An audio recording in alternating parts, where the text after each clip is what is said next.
Innal hamdalillah nahmaduhu wa nasta'inuhu wa nastahdihi wa nastaghfiruh wa natubu ilayhi wa na'udzu billahi min shururi anfusina wa min sayyiati a'malina man yahdihillahu fahuwal muhtadi wa man yudlil falan tajida lahu waliyyan murshida. Ashhadu an la ilaha illallah wahdahu la syarika lah wa ashhadu anna Muhammadan 'abduhu wa rasuluhu la nabiyya ba'dah.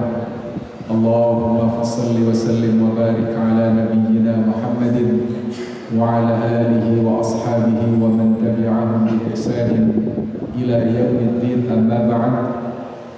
Faqad qala Allah ta'ala fi kitabihil karim, a'udzu billahi minasy syaithanir rajim. Bismillahirrahmanirrahim. Iqra' bismi rabbikal ladzi khalaq, khalaqal insana min 'alaq. Iqra' wa rabbukal akram, alladzi 'allama bil qalam, 'allamal insana ma lam ya'lam. Shadaqallahul 'azim wa shadaqa rasuluhul karim wa nahnu 'ala dzalika minasy syahidin. Hadirin sekalian, jamaah salat zuhur Masjid Ukhuwah Islamiyah Universitas Indonesia yang dimuliakan Allah, mudah-mudahan senantiasa dalam keberkahan dan ridha Allah Subhanahu wa taala. Wabil khusus yang saya muliakan, saya hormati Mukarram Bapak Dr. Nur Wahidin, Ketua PKM Masjid Ukhuwah Islamiyah. Mudah-mudahan senantiasa diberikan kesehatan dan keberkahan oleh Allah Subhanahu wa taala, sehingga bisa bersama-sama kita semua memakmurkan Masjid Ukhuwah Islamiyah yang kita cintai ini. Hadirin sekalian yang dimuliakan Allah Subhanahu wa taala, ada waktu tidak lama, mudah-mudahan waktu ini bisa kita optimalkan. Jadi saya mengundang siapa saja yang ingin lebih fokus lagi, kalau berkenan maju beberapa soft ke depan, sehingga insya Allah kajian hari ini bisa lebih bersemangat. Yang berkenan maju beberapa langkah, nggak usah malu-malu. Yuk kita kaji ayat kauniyah dan ayat qauliyah bersama-sama, karena saya yakin yang hadir di sini adalah orang-orang yang mudah-mudahan merupakan bagian dari masyarakat akademik yang ada di Universitas Indonesia, baik dari kalangan dosen, mahasiswa, tenaga kependidikan, maupun juga mungkin orang tua dari para mahasiswa dan siapa saja yang hadir pada siang hari ini. Mudah-mudahan bisa mendapatkan keberkahan dari Allah Subhanahu wa taala. Silakan fokus dan berikan pertanyaan untuk kita diskusi, memperdalam apa-apa yang kita diskusikan pada siang hari ini. Mudah-mudahan Allah memberikan cahaya ilmu kepada kita semua, insyaallah. Kajian siang hari ini adalah berkenaan dengan tema akademisi dan Al-Quran. Jadi memang diskusinya lebih ke sana. Insya Allah pembicara lain ada tema-tema yang lain, tapi insya Allah saya mengkhususkan untuk mendiskusikan kaitannya dengan akademik dan Al-Quran. Ini seri yang kedua. Seri yang lalu berkenaan dengan definisi akademik dan Al-Quran. Nah, hari ini kita fokus dari ayat kauniyah ke ayat qauliyah. Jadi seorang akademisi adalah orang yang senantiasa melakukan kegiatan-kegiatan akademik, penelitian pada khususnya, melakukan observasi, investigasi, baik itu ilmu sains, teknologi, kesehatan, maupun juga sosial, humaniora. Ini tidak lepas dari penelitian-penelitian yang berkenaan dengan ciptaan Allah Subhanahu wa taala. Dan harapannya adalah ketika kita meneliti kauniyah, berada di lab-lab, itu bisa menemukan, dalam tanda kutip, menemukan Tuhan, bisa menyadari kehadiran Allah di balik fenomena alam semesta yang kita kaji. Dan sebetulnya tidak hanya terbatas pada kalangan akademisi, kalangan akademik.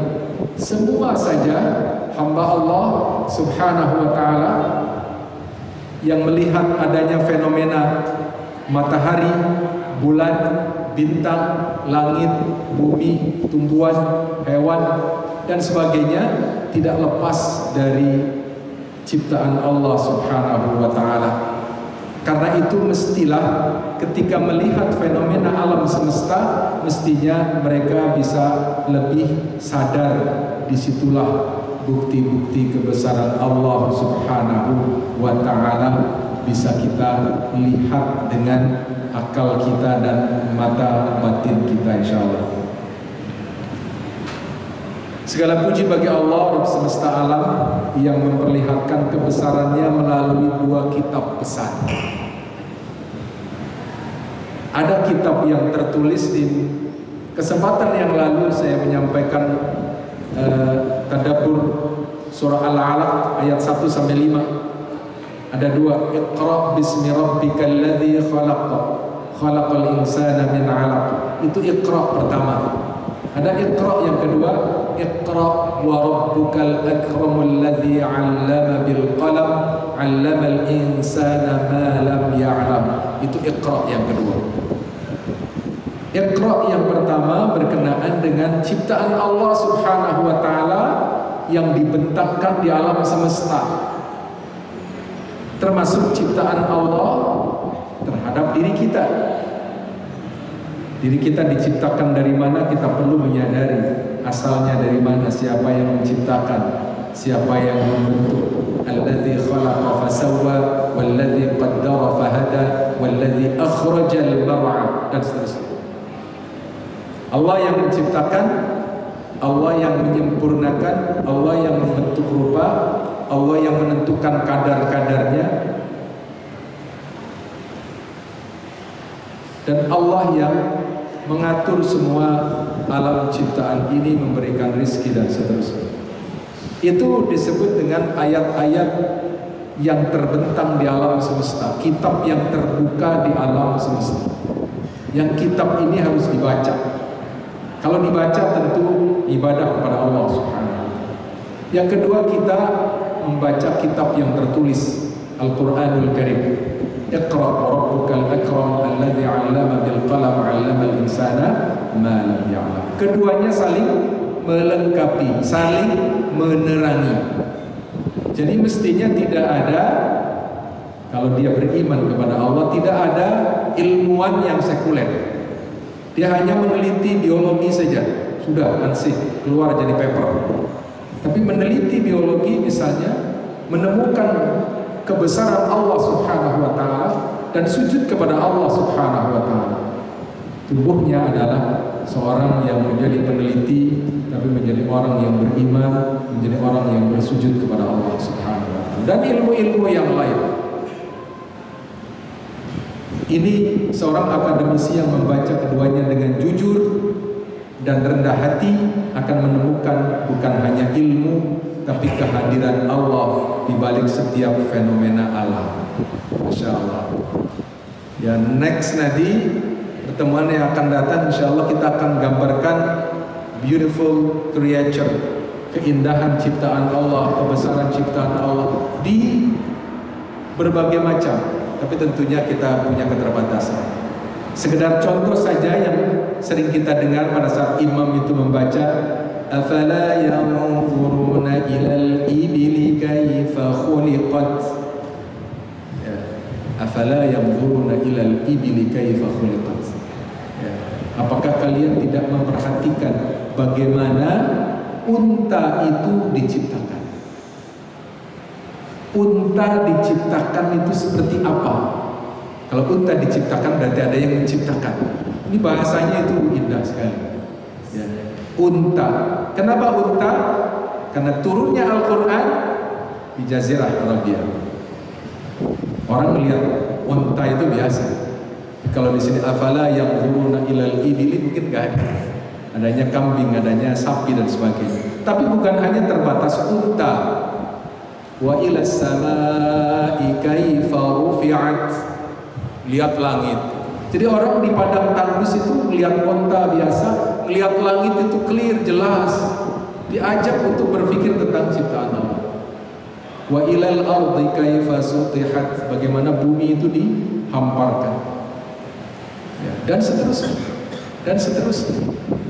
Jadi manusia diajak berpikir dengan ayat-ayat yang terfirman untuk memikirkan ayat-ayat yang ditebar di alam semesta. Masya Allah, ternyata kalau kita mendalami ilmu tentang ciptaan unta itu misalnya, ini saya nggak menggambarkan secara detail di sini karena waktunya nanti habis. Ya, unta itu hidup di padang pasir, kakinya itu sudah tertentu, belahan-belahannya tertentu, sehingga ketika dia bergerak berjalan, dia tidak akan kejeblos, bahasa kitanya. Dia bisa berjalan dengan mantap di padang gurun. Sudah diciptakan oleh Allah. Ya, mungkin kalau kaki binatang yang lain repot di situ. Ya, kadang-kadang ada badai pasir luar biasa. Itu bulu matanya itu, masya Allah, bisa menghalangi badai pasir yang begitu besar. Bulu hidungnya luar biasa. Ya, giginya itu, gusinya ini juga luar biasa. Makanannya dia makanan kering, kadang berduri. Itu bisa dimakan, bisa. Binatang lain belum tentu bisa.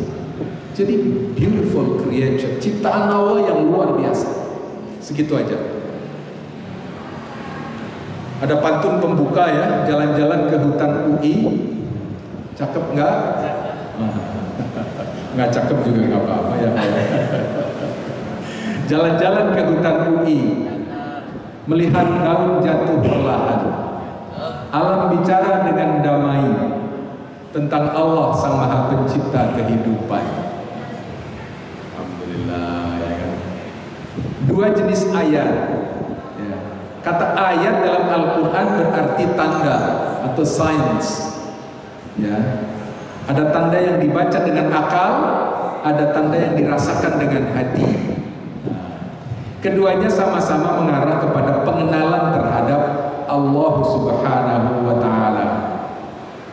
Jadi Masya Allah, membaca ayat yang dibaca dengan akal, membaca ayat yang dibaca dengan hati, keduanya bermuara pada muara yang satu, tauhidullah, mentauhidkan Allah Subhanahu wa Ta'ala. A'udzubillahi minasyaitonir rajim. Inna fi khalqis samawati wal ardi wa ikhtilafil lail wa ikhtilafil laili wan nahari la ayatin li ulil albab. Sesungguhnya pada penciptaan langit dan bumi dan silih bergantinya malam dan siang terdapat tanda-tanda bagi orang yang berakal. Ada tanda, ada signs, ada tanda-tanda kebesaran Allah Subhanahu wa Ta'ala bagi orang yang mempergunakan akalnya. Kalau yang nggak berakal nggak nyambung, ya. Tapi insya Allah kita semua adalah orang yang berakal, maka kita mampu untuk membaca ayat-ayat itu. Di mana? Di langit, di mana? Di bumi, di mana? Di alam semesta, baik yang makrokosmos maupun yang mikrokosmos. Masya Allah, ya, semuanya itu bermuara kepada Allah Subhanahu wa Ta'ala. Akademisi dan amanah membaca alam. Akademisi memiliki anugerah besar, kemampuan meneliti, alhamdulillah, menganalisis dan memahami fenomena. Ya. Ini kemampuan yang diberikan, nggak boleh disia-siakan amanah ini. Kadang-kadang saya nanya kepada mahasiswa ya, tingkat 1, nanya, kalau di sini di daerah subtropik suhunya 10 derajat Celcius, kemudian suhu itu turun jadi 9, jadi 8 dan seterusnya, sampai 0 derajat Celcius, kira-kira danau UI ini ikannya masih hidup atau tidak? Ini luar biasa. Pertanyaan ini sebenarnya bukan pertanyaan sederhana, tapi pertanyaan yang membutuhkan berpikir dengan akal. Apakah ikan yang ada di danau apa? Danau Salam ya? Samping Masjid UI ini, apakah ikan ini hidup? Nah, ini menarik ya. Dan itu saya nggak membahas lagi juga. Ada fenomena namanya anomali air. Kalau air bergerak terus sampai 4 derajat Celcius, kemudian turun menjadi 3, turun menjadi 4, dari 4 jadi 3, jadi 2 dan seterusnya. Itu kan semakin dingin. Ya. Tetapi pada kenyataannya dari 4 sampai ke 1 bukan menyusut, tapi air itu mengembang. Masya Allah. Ini luar biasa. Ini anomali. Dari 10 sampai 4 itu menyusut. Menyusut artinya massa jenisnya itu makin besar. Tapi begitu ke-4, ke-3, ke-2, ke-1 dia makin mengembang. Ini luar biasa. Jadi bisa dijelaskan lebih lanjut. Namun di balik itu ada amanah. Tidak sekedar memahami bagaimana sesuatu bekerja, tetapi juga untuk apa Allah menciptakannya demikian. Afala yanzuruna ilal ibili kaifa khuliqat misalnya. Kok bisa begitu ya onta itu, giginya begitu, kakinya begitu.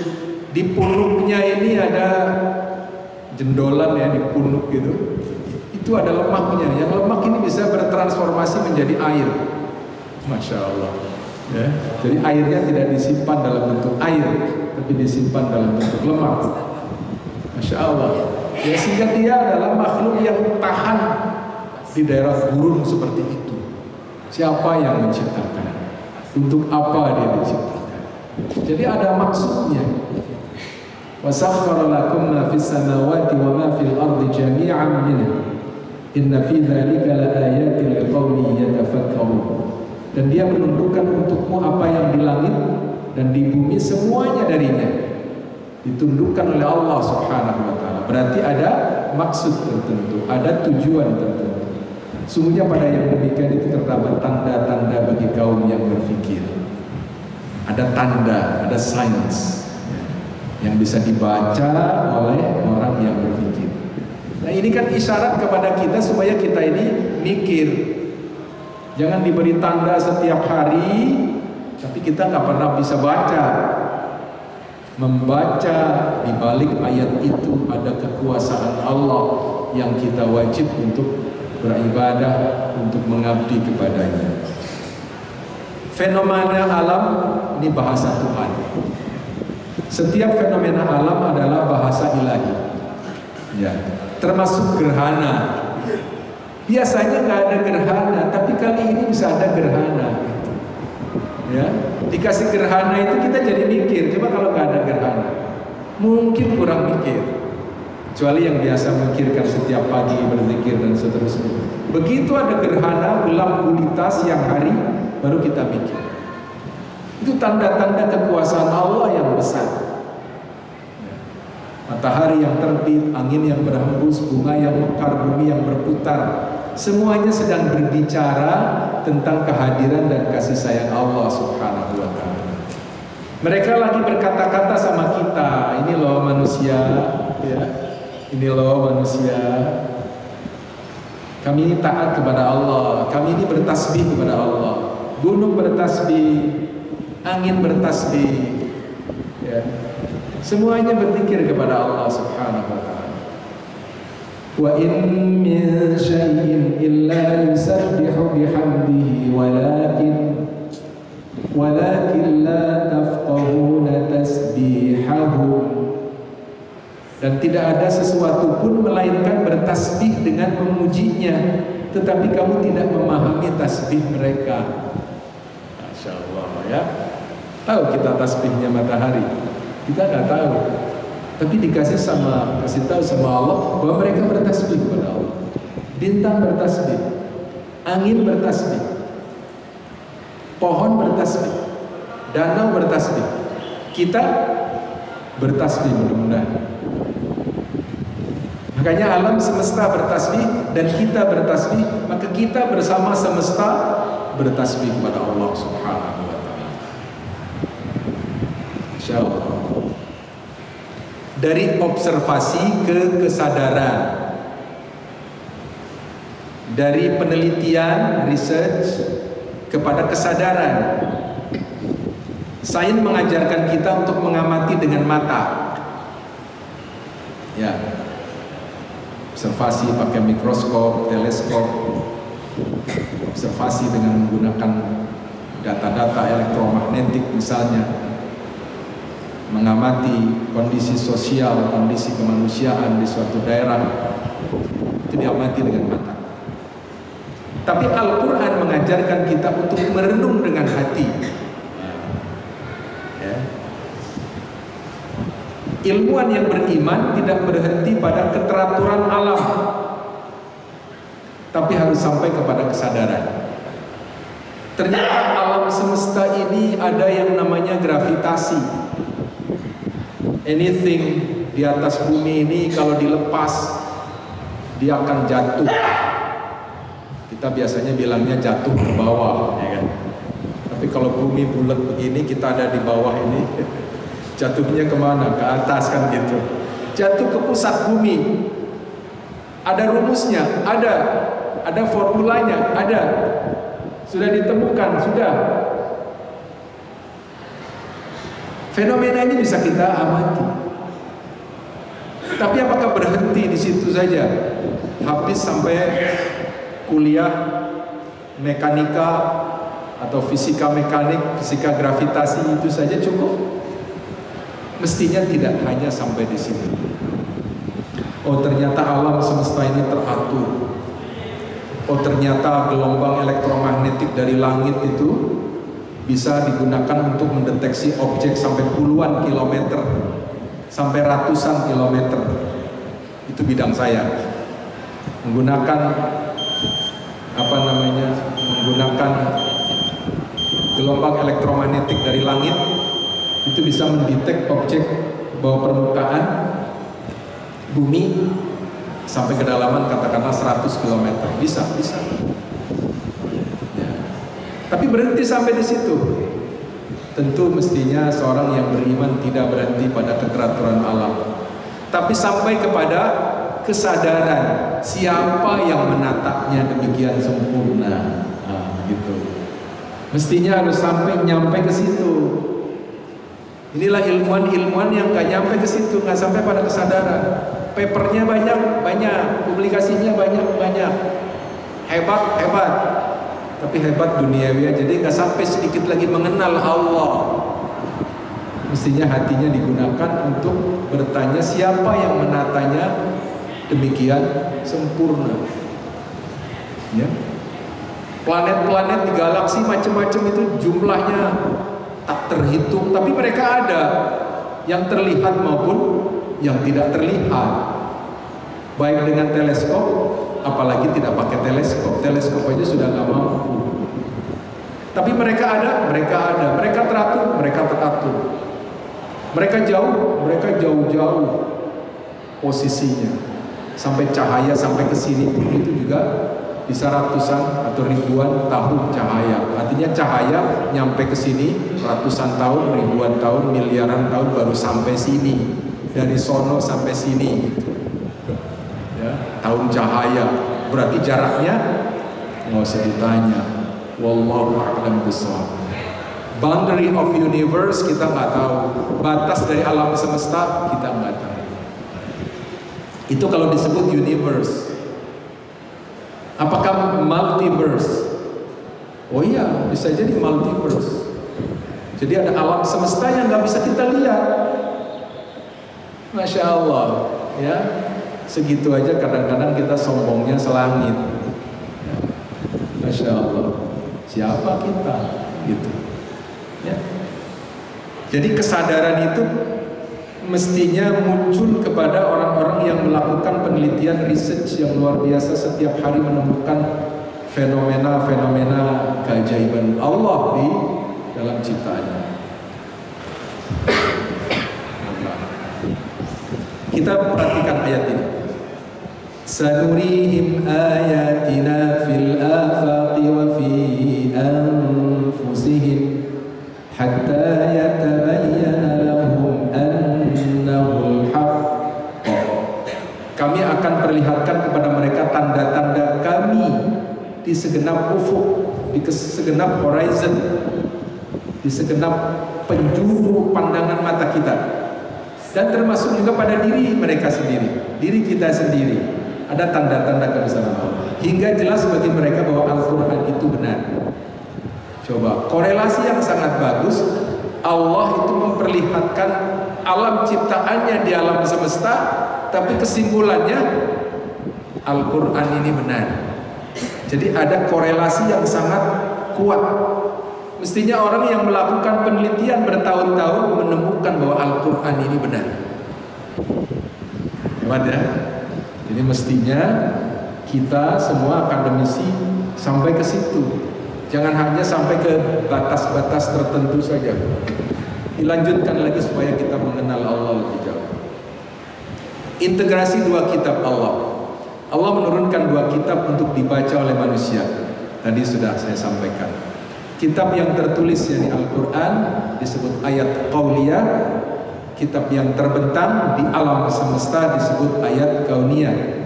Keduanya berasal dari satu sumber yang sama, dari Allah Subhanahu wa ta'ala. Maka keduanya tak mungkin bertentangan. Hanya kadang cara membacanya yang belum seimbang. Jadi kita membacanya masih belum seimbang. Membaca Al-Qur'annya kurang ditadabburi. Membaca Al-Qur'annya mungkin hanya membaca teks Al-Quran saja, bahkan mungkin bisa saja hafal, alhamdulillah. Ya, misalnya Sabbih isma rabbikal a'la alladhi khalaqa fasawwa walladhi qaddara fahada walladhi akhrajal mar'a faj'alahu ghutha'an ahwa. Itu ayat kauniyah semua itu. Yang saya baca itu ayat kauniyah semua.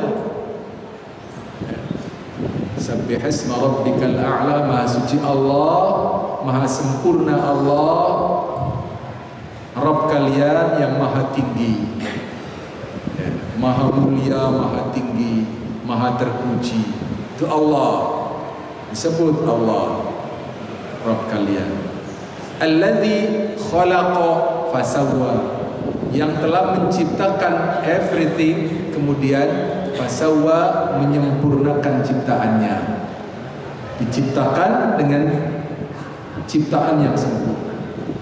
Walladzi qaddara fahada, ya, kemudian dia menentukan kadar-kadarnya, ukurannya, ya, padahal berasal dari satu sel, kemudian ketemu dengan sel yang lain, sel bapak dan sel ibu bertemu, ya kan? Kemudian nempel di namanya al-alaq. Iqra bismi rabbikal ladzi khalaq, khalaqal insana min 'alaq. Nah ini nempel di alaq, masya Allah. Ya, setelah nempel gimana? Kok tiba-tiba jadi manusia-manusia seperti kita? Padahal dari sel yang bertemu. Itu hebat, sudah diukur, sudah.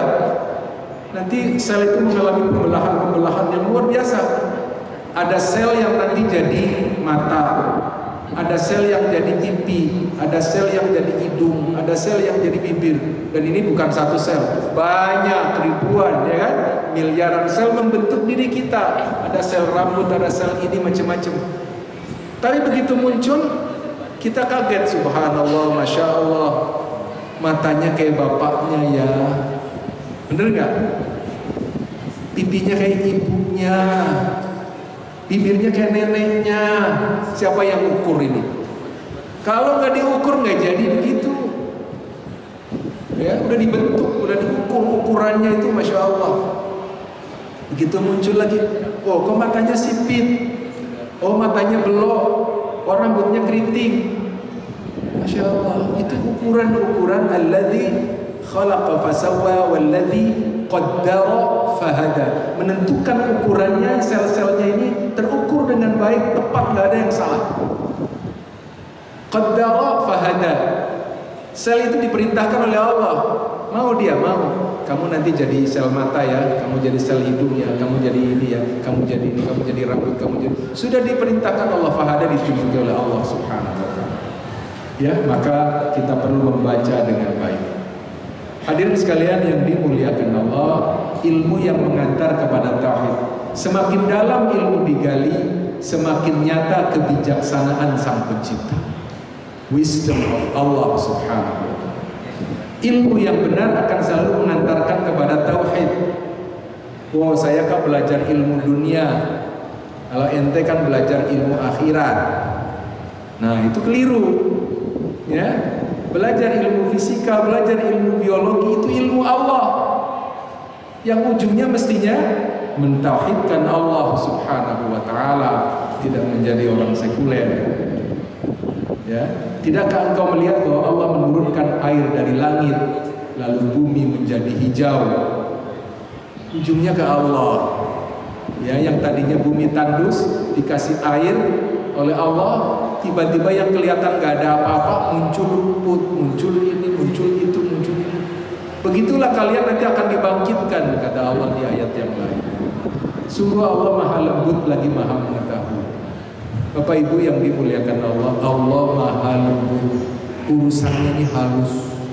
Kalau kita kan kadang-kadang gerada geruduk, seragal serugul, macam-macam. Allah itu lembut, lembut sekali. Ya, Masya Allah. Karena itu rasakan kelembutan Allah Subhanahu wa ta'ala. Fahami sifat-sifat Allah Subhanahu wa ta'ala dari ciptaannya yang luar biasa, satu persatu. Membaca ciptaan adalah membaca ayat-ayat Allah. Jangan dibilang membaca dunia saja. Itu berhubungan dengan Allah Subhanahu wa ta'ala. Menyadari kehadiran Allah di mana. Kehadiran Allah tidak hanya dirasakan di masjid, alhamdulillah, di sajadah, tapi juga di ruang kuliah mestinya bisa. Nah, karena itu dosen-dosen pun juga perlu mendalami ilmu ini sehingga ketika menyampaikan sesuatu, penyampaiannya secara benar dan komprehensif. Laboratorium, ruang rapat, lapangan penelitian. Saya sering naik gunung, sering ke hutan, sering macam-macam karena bidangnya tentang geotermal. Energi yang Allah berikan di Indonesia dalam jumlah yang sangat besar di bawah kaki kita. Setiap kali kita merenungi ciptaan, di sanalah Allah menyapa dengan lembut. Wa huwa ma'akum aina ma kuntum. Dan Dia bersama kalian dimanapun kalian berada. Allah senantiasa dekat dengan kita. Masya Allah. Alhamdulillah. Yang terakhir, akademisi sebagai pembaca tanda. Akademisi Qur'ani adalah mereka yang mampu membaca dua kitab Allah sekaligus. Ia meneliti dengan pikiran tapi juga bertadabbur dengan hati. Ilmu yang sejati akan melahirkan kekaguman dan sujud kepada Allah. Maka dia surat 3 ayat 190 191 ujungnya Rabbana ma khalaqta hadza batila subhanaka faqina adzabannar. Itu gambaran orang yang sedang bersujud kepada Allah. Sungguhnya orang yang telah diberi ilmu sebelumnya, apabila dibacakan kepada mereka Al-Quran, mereka menemukan keajaiban-keajaiban Allah, mereka menyungkur sujud, bukan malah takabur, merasa hebat, yang merasa sudah ilmunya setinggi langit, padahal nggak ada apa-apanya di hadapan Allah Subhanahu wa ta'ala. Silakan baca surah Al-Kahfi ayat yang terakhir. Itu ditemukan bahwasanya Allah Subhanahu wa ta'ala ilmunya sangat luas.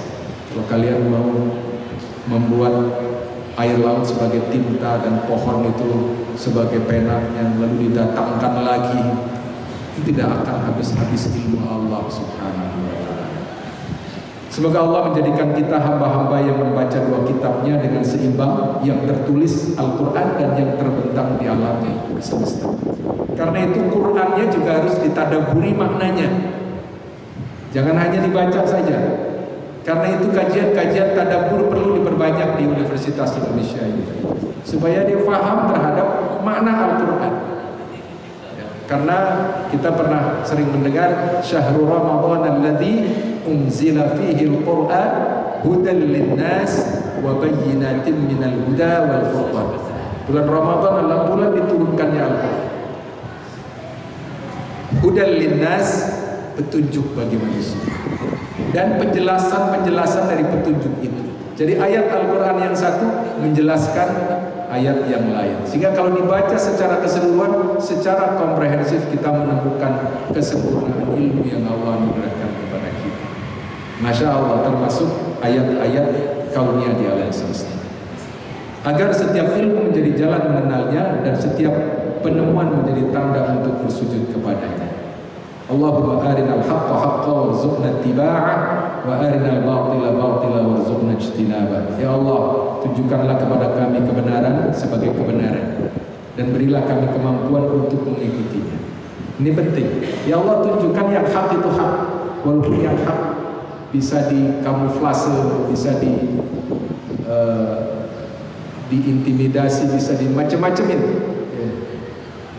Tetapi kalau yang hak itu hak. Dan tunjukkan kepada kami kebatilan sebagai kebatilan, meskipun juga ditutup-tutupi, di make up, di face up dengan berbagai macam yang kelihatannya baik. Dan berilah kami kemampuan untuk menjauhinya. Saya kira demikian. Jazakumullah khairan katsira.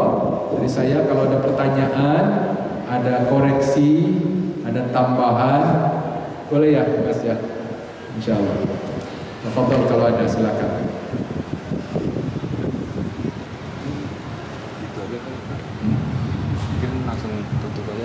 Langsung. Ada? Kalau nggak ada, sudah. Saya izin pantun. Bunga mekar di Taman UI, masih belum cakep, nggak apa-apa. Harum semerbak menyapa insan. Semoga ilmu itu menuntun hati, menemui Allah di setiap ciptaan. Amin. Saya kira demikian. Jazakumullah khairan katsira. Kita tutup dengan doa kafaratul majlis. Subhanakallahumma bihamdika asyhadu an la ilaha illa anta astaghfiruka wa atubu ilaik. Assalamualaikum warahmatullahi wabarakatuh.